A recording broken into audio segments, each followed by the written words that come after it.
መጽሐፈ ዜና መዋዕል ሁለተኛ ምዕራፍ 36 የአገሩም ሰዎች የኢዮስያስን ልጅ ኢዮአዝን ወስደው በአባቱ ፈንታ በኢየሩሳሌም አነገሱት። የይሁዳ ንጉሥ ኢዮአዝ በነገሰ ጊዜ ዕድሜው 23 ዓመት ነበር። በኢየሩሳሌም ተቀምጦም 3 ወር ገዛ። ከዚያም የግብፅ ንጉሥ በኢየሩሳሌም ካለው ዙፋኑ አወረደው። በአገሩም ላይ 100 መክሊት ብርና 1 መክሊት ወርቅ ግብር ጣለበት። የግብፅም ንጉሥ የኢዮአዝን ወንድም ኤልያቄምን በይሁዳና በኢየሩሳሌም ላይ ያነገሰው። ስሙንም ለውጦ ኢዮአቄም አለው። ኒካውም የኤልያቄምን ወንድም ኢዮአዝን ይዞ ወደ ግብፅ ወሰደው። የይሁዳ ንጉሥ ኢዮአቄም በነገሰ ጊዜ ዕድሜው 25 ዓመት ነበር። በኢየሩሳሌም ተቀምጦም 11 ዓመት ገዛ። በአምላኩም በእግዚአብሔር ፊት ክፉ ድርጊት ፈጸመ። የባቢሎን ንጉሥ ናቡከደነፆር በእርሱ ላይ ዘመተ። ወደ ባቢሎንም ይወስደው ዘንድ በናስ ሰንሰለት አሰረው። እንደዚሁም ናቡከደነፆር የእግዚአብሔርን ቤተ መቅደስ ዕቃ ወስዶ ባቢሎን ባለው በራሱ ቤተ ጣዖት አኖረው። በኢዮአቄም ዘመነ መንግሥት የተከናወነው ሌላው ተግባሩ የፈጸመው አጸያፊ ድርጊትና በእርሱ ላይ የተገኘበት ሁሉ በእስራኤልና በይሁዳ ነገሥታት መጽሐፍ ተጽፏል። ልጁ ዮአኪንም በእርሱ ፈንታ ነገሰ። የይሁዳ ንጉሥ ዮአኪን በነገሰ ጊዜ ዕድሜው 18 ዓመት ነበር። በኢየሩሳሌም ተቀምጦም 3 ወር ከ10 ቀን ገዛ። እርሱም በእግዚአብሔር ፊት ክፉ ድርጊት ፈጸመ። በጸደይም ወራት ንጉሡ ናቡከደነፆር ልኮ በእግዚአብሔር ቤተ መቅደስ ውስጥ ከፍተኛ ዋጋ ካላቸው ዕቃዎች ጋር ወደ ባቢሎን ወሰደው። የዮአኪንም አጎት ሴዴቅያስን በይሁዳና በኢየሩሳሌም ላይ አነገሰው። የይሁዳ ንጉሥ ሴዴቅያስ በነገሰ ጊዜ ዕድሜው 21 ዓመት ነበር። በኢየሩሳሌም ተቀምጦም 11 ዓመት ገዛ። እርሱም በአምላኩ በእግዚአብሔር ፊት ክፉ ድርጊት ፈጸመ። የእግዚአብሔርን ቃል በተናገረው በነቢዩ በኤርምያስ ፊትም ራሱን ዝቅ አላደረገም።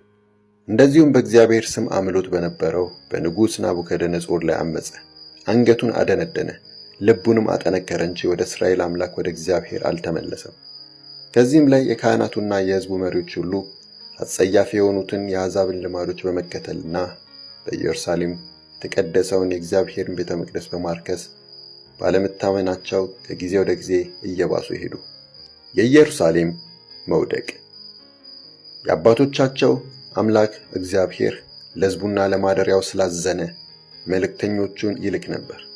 እነርሱ ግን የእግዚአብሔር ቁጣ በሕዝቡ ላይ እስኪነሳሳና ፈውስም እስከማይገኝላቸው ድረስ በእግዚአብሔር መልእክተኞች ላይ ተሳለቁ፣ ቃሉን ናቁ፣ ነቢያቱንም አቃለሉ።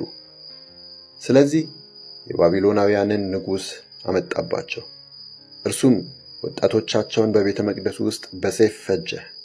ወጣቱንም ሆነ ወጣቲቱን፣ ሽማግሌውንም ሆነ በዕድሜ የገፋውን አላስቀረም።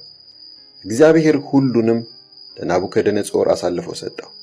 እርሱም ትልልቁንም ሆነ ትንንሹን የእግዚአብሔርን ቤተ መቅደስ ዕቃ በሙሉ እንዲሁም የእግዚአብሔርን ቤተ መቅደስ ሀብት፣ የንጉሡንና የሹማምንቱን ሀብት ሁሉ ወደ ባቢሎን አጋዘ። የእግዚአብሔርን ቤተ መቅደስ በእሳት አቃጠሉ። የኢየሩሳሌምንም ቅጥሮች አፈረሱ። ቤተ መንግሥቶቹን በሙሉ አቃጠሉ። በዚያ የነበረውንም የከበረ ዕቃ በሙሉ አጠፉ። ከሰይፍ የተረፉትን ቅሬታዎች በምርኮ ወደ ባቢሎን ወሰዳቸው። እስከ ፋርስ መንግሥት መነሳትም ድረስ የእርሱና የልጆቹ አገልጋዮች ሆኑ። ምድሪቱም የሰንበት ዕረፍት አገኘች።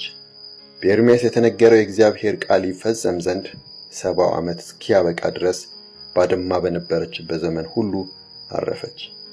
በኤርምያስ የተነገረው የእግዚአብሔር ቃል ይፈጸም ዘንድ በፋርስ ንጉሥ በቂሮስ ዘመነ መንግሥት መጀመሪያ ዓመት በግዛቱ ሁሉ አዋጅ እንዲያስነግርና ይህም እንዲጻፍ እግዚአብሔር የፋርስን ንጉሥ የቂሮስን መንፈስ አነሳሳ።